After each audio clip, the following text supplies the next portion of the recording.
अबे sir sir finish के बाद अबे सर ये राइट नहीं आएंगे अबे सर बोल रहा है आएंगे अबे सर अबे sir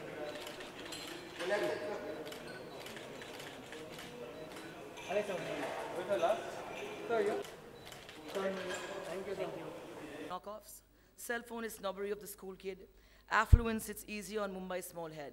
My 70 rupee flip-flops, unless at a nightclub, or your cheapest cell phone almost everywhere matters less. I've also stayed with my parents at about an age I could have been a parent myself. Nobody's judged me, until some friends, acquaintances, or excuses for both have casually asked, where do you live?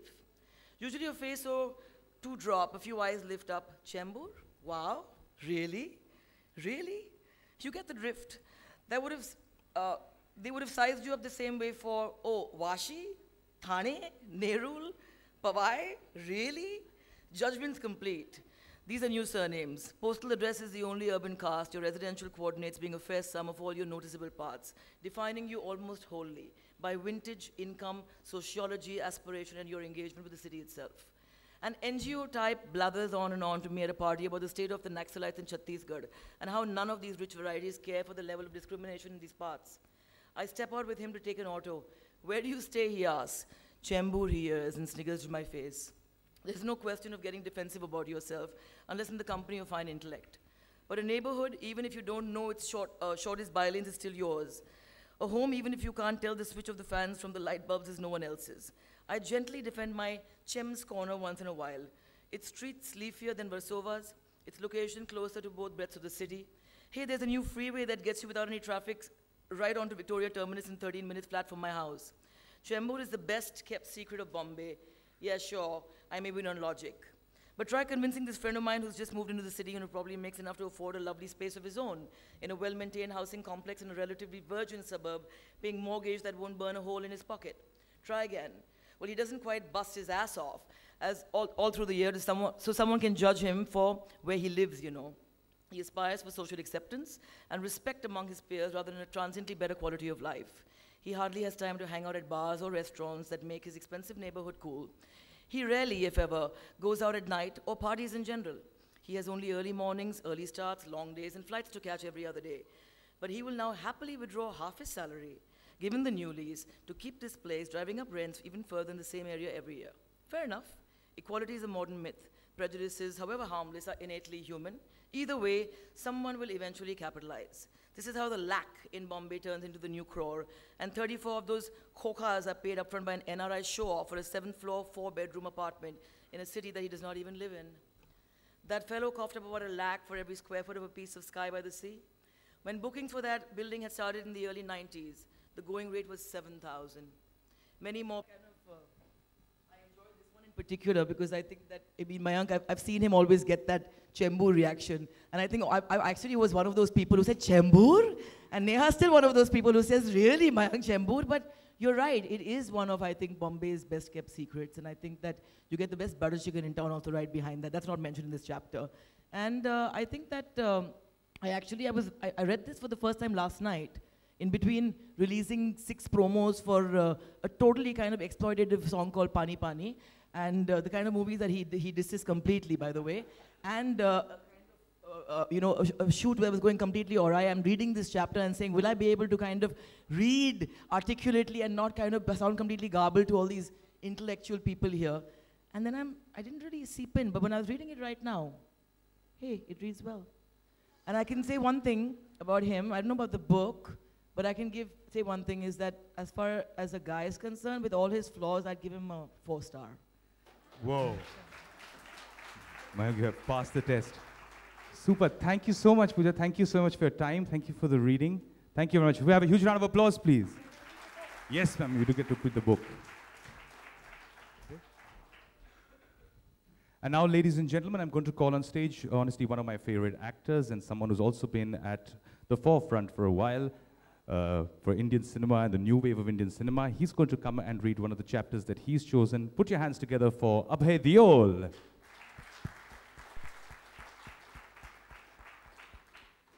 He'll be here in 5 minutes. Mayank? Yeah. He'll just be here in 5 minutes. I think he's downstairs. Oh, he's here. Abhay, thanks so much for being here. Thank you very much, Abhay. Comes request you to please read. Yes, we've color coordinated each other to death. Abhay, I request you to please read a chapter that I think you chose to read from the book. Yeah.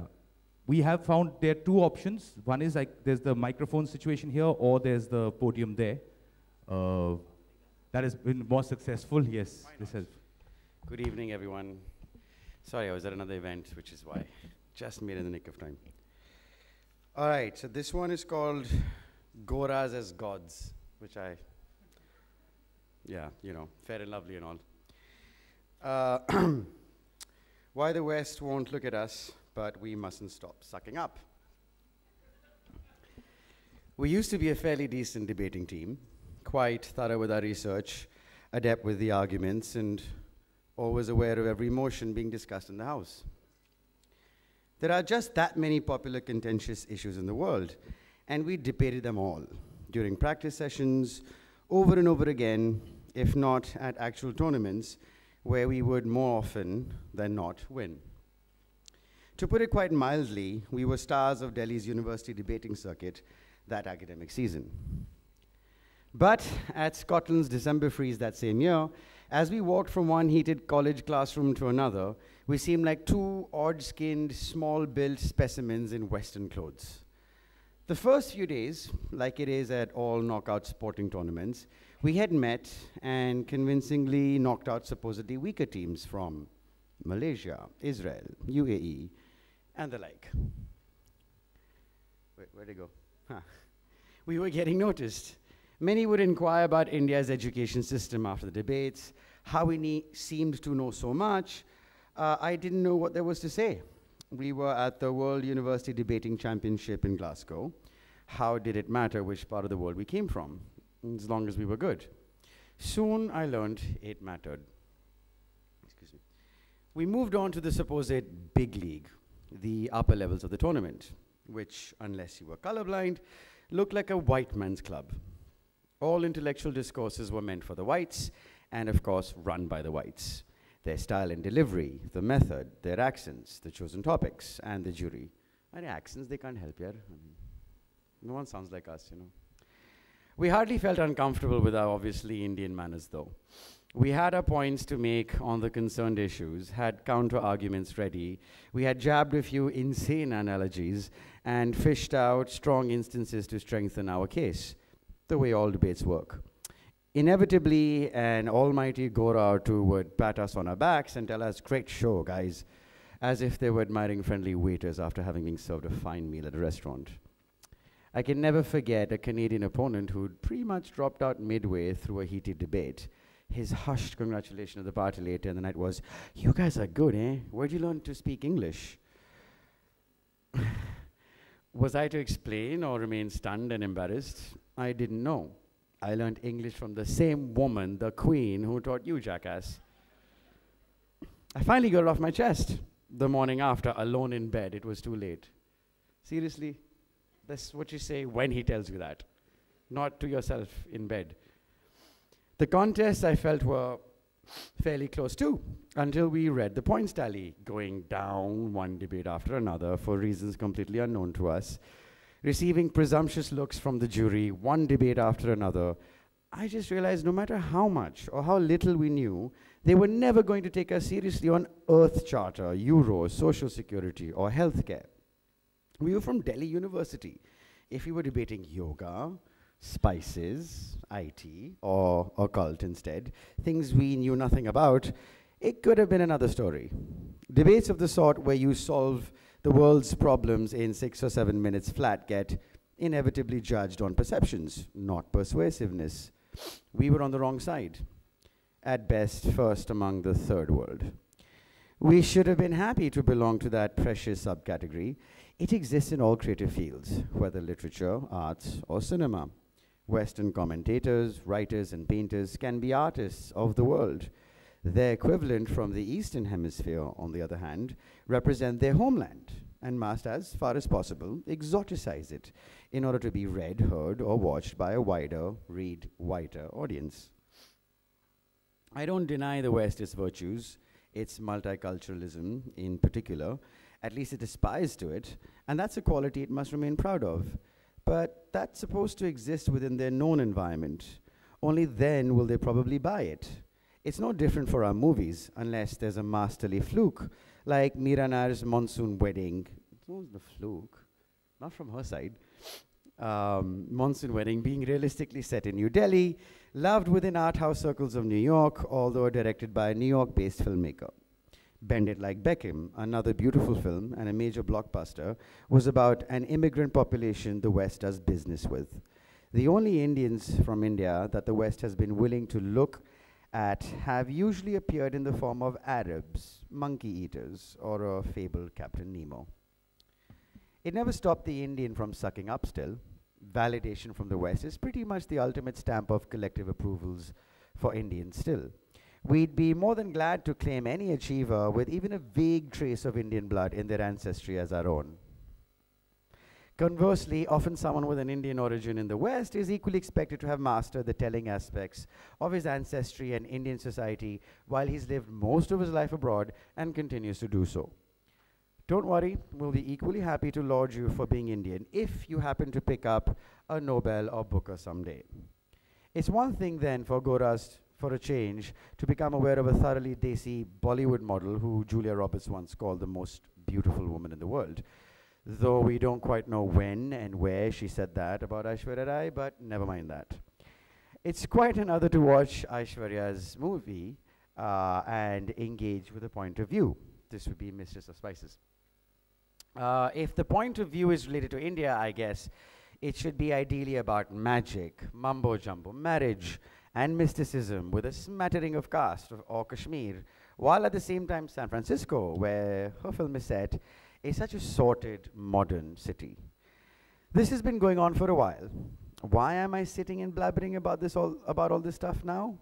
As you can tell, I just stepped out of Aishwarya Rai's latest Hollywood film, Gurinder Chadda's Mistress of Spices. That was, yeah. Bend no further, please, Chadda auntie. It's not worth it. There you go. Thank you.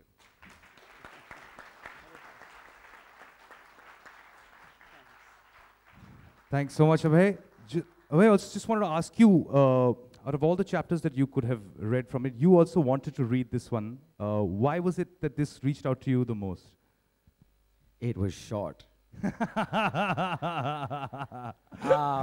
Well, that and I liked how it plays upon, how it's true, like, for them it was debates that, oh yeah, debate about yoga, debate about the occult and the esoteric, and we will hear you seriously. Right. Don't debate about social security and Euro subjects, because you don't know anything about that. Or rather, coming from you, I can't take it seriously. Right. I feel that with film as well. Like, make films about poverty, make films about issues that are Indian. Right. Show us something that India is about. But try and make stories about mental health, marital problems, something that the West deals with. No, we'd rather have a white guy do that. Right. So make we'll what face we the same tell thing. you, make stuff that we view you as. Feed the... right. It's like, no, it's more like they're open to us as long as we can sell them what they believe us to be. Right. But as soon as we try and sell them something that they're unaware of, it's hard to believe. Right. Like, you guys have cars and roads? I've actually been asked that once. So Wow. nice, dude. Thank you so much, Abhay. Thanks a lot. Thank you for your time. Thank you for the reading. We have a huge round of applause for Abhay, please. Yeah. And now, ladies and gentlemen, I'm going to call the man himself, Mayank. I'm going to request... I'm going to request Sudhir Mishra, please, sir, could you please come here and read a chapter of your choice. India and popular culture, and who else to launch it than a man who has dominated every single aspect of it. In our day-to-day life, when a child is born in India, So thank you so much for being here, and I'd also request Mr. Vasant Bhandari, Events Head, UB Group, to kindly present Mr. Bachchan with a token of appreciation. Thank you so much.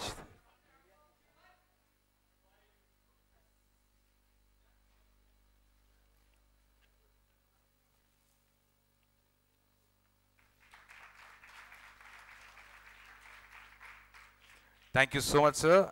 And now may we also have Mr. Pankaj Wadhwa, Director Sales and Marketing on stage, and Tejas Jose, General Manager, Novotel Hotel, to present Sir with a copy of Name, Place, Animal and Thing for our book launch.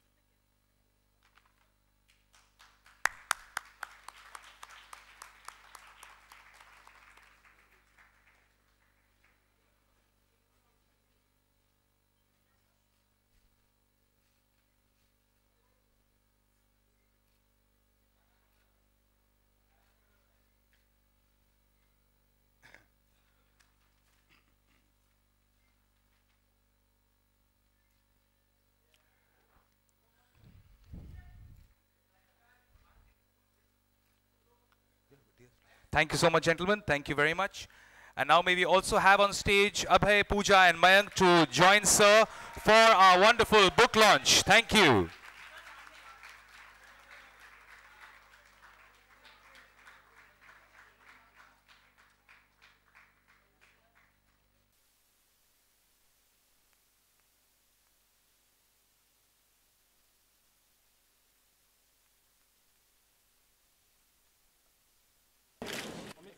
Sir सामने एक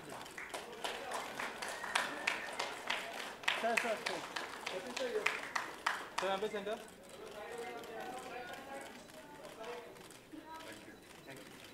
Thank you very much. Thank you so much, Abhay. Thank you, Mr. Mishra. Thank you, Pooja, for being so kind and launching the book. Razor-sharp wits that I've ever read, and a pen that is dipped in the most purest form of acid. And therefore, when you read some of his reviews of the films that you worked in, you make sure you come to his book launch. That's why I'm here. Thank you so much for inviting me, and I think that Mayank has a few questions that he wishes to ask me. I shall now proceed there, because that is what has been dictated by Mayank Shekhar.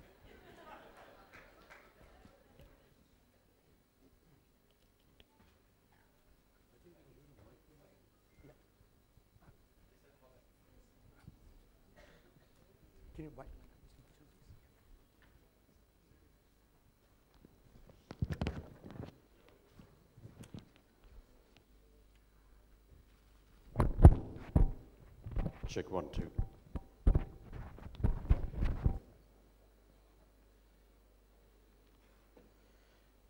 Thank you very much, Mr. Bachchan, for doing this. You're scared of me? Yeah.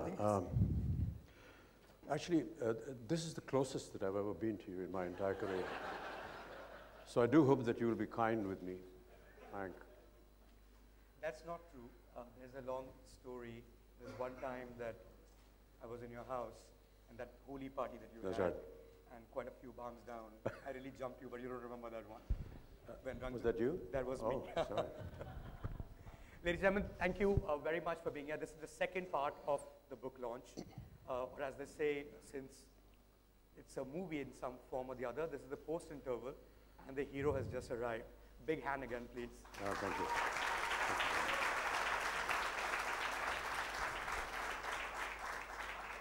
Mr. Bachchan, Incidentally, I was asked to be here at 8:45. It's not that I'm late. No, you were absolutely on time. We just read those passages really, really fast because they were, well, not the most interesting. But my question to you, Mr. Bachchan, is because one of the passages that we started, from the book's point of view, was on how being Indian, male, and single is a tropical disease, and that's what this book starts with. Quite clearly, that's not true. It's a joke, and it's really to get the reader involved. But you were once also single in college, maybe right after college. When you look back at the Indian man back then, and when you compare the Indian urban man now, the young Indian urban man now, especially when it comes to relationship between men and women, how do you think things have changed over the past 5 decades? I think I'll have to go back to my school days. That was in the 50s, excuse me. And I was in a boarding school, Sherwood College in Nainital, and we had a sister school called All Saints. And one of the highlights of being in Sherwood was that every Sunday the girls would come to chapel, which is the church in our school. And that was the moment when the entire school was dressed in their finest, and polished shoes and polished buttons on your blazer, because each one of us had a favorite amongst the girls' school, and we were hoping that they would notice us so that we could, when they came up for our sports event or for our drama event, the program that was a very rough cyclostyle kind of a page was put inside very neatly decorated, hand-drawn covers that we made for that particular lady, whom we were very fond of. And that was the ultimate form of romance, call it romance or expression of love, that we could do. It's putting that paper in a hand-drawn kind of a paper cover and asking the head girl of the school to distribute it out to them. Then you went into college, and university, as you will know, is a different ball game. And because I was in Delhi University, the entire university caught the bus that would stop at Miranda House, because that's where all the girls were. And everyone, even though their college was miles away, would get off there and just to have a look at these beautiful girls.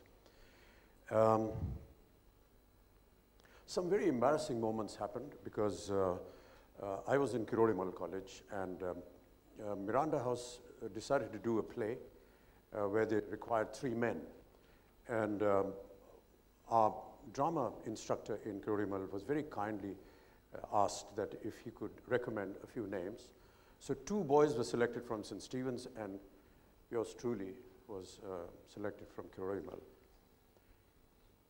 And this entire college ambition to somehow be able to enter these very pure and pristine walls of the Miranda House was finally going to be accomplished, and we were just delighted.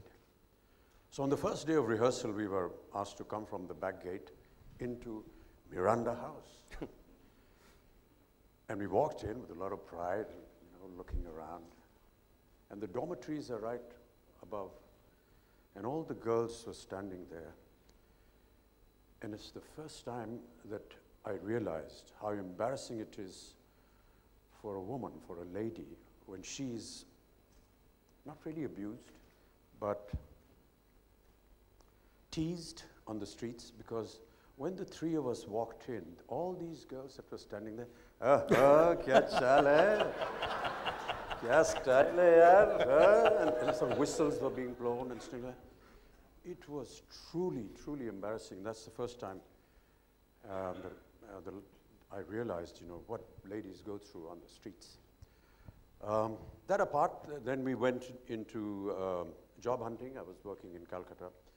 And you're truly independent there. And the very maximum that you did was on the weekend you went to one of the prominent restaurants for a meal, ended up at another restaurant where there was dancing.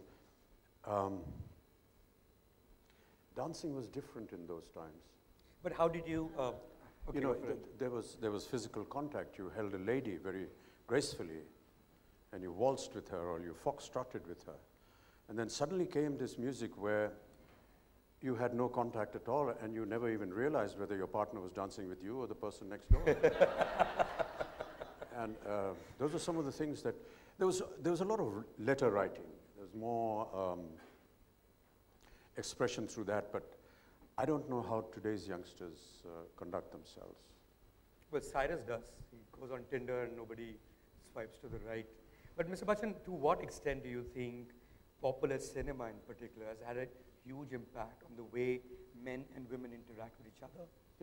Yeah, I think that, cinema in many ways imitates life, and we have several filmmakers here who would agree with me. They read something, they see something, they observe something, and then they develop and they create around it.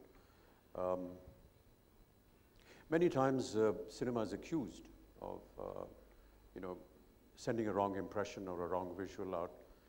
But I think equally responsible are some of the other people who project what happens. And this is not, anything to say against you, I dare not. But sometimes, let's say, for example, they say that, you know, cinema propagates violence, but Indian cinema is just 100 years old, but are you trying to tell me that there was no violence before that? Sure. Some of the greatest tragedies and violence happened during the time of the partition of the country. No, I think I meant it more in a positive sort of way, where you are sending out signals, how to say, you know, how to approach a woman, how to be, you know, romantic with her, how to dress a certain way, how to date, for instance. People, do you think they take signals from the movies far more than they do from, you know, peers who are absolutely as clueless at that age anyway?